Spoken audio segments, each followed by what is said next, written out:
I accelerate towards the town center, the engine growling as I push it through the rain-soaked streets. The old clock tower looms on the horizon, its hands still pointing stubbornly to 8:15. I suppress a shiver, memories of that fateful night a decade ago rushing back like the deluge beating against my car. As I navigate through the increasingly familiar roads, the landmarks blur, yet my destination remains clear: the old library at the heart of town. Pulling up in front of the library, I kill the engine and step out into the relentless downpour. The cold rain immediately soaks through my jacket, but I barely notice. I make my way up the stone steps, my sodden shoes squeaking in protest with each step.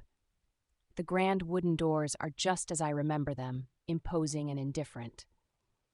Taking a deep breath, I muster the courage to push them open. Inside, the library is dimly lit, shadows dancing across the walls as the rain pelts the aging windows. I sense the history in the air, a palpable tension that has only grown thicker since my departure. A figure stands at the far end of the main hall, partially hidden among the shelves of dusty books. I hesitate for a moment before crossing the threshold, my footsteps echoing through the stillness. The figure turns and my suspicions are confirmed. It's Ethan, his face drawn and his eyes haunted. He looks older, more worn than I remember.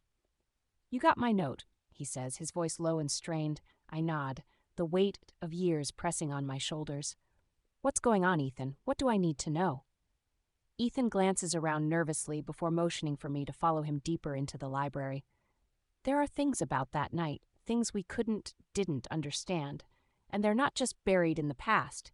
They're here now, and we need to deal with them before it's too late."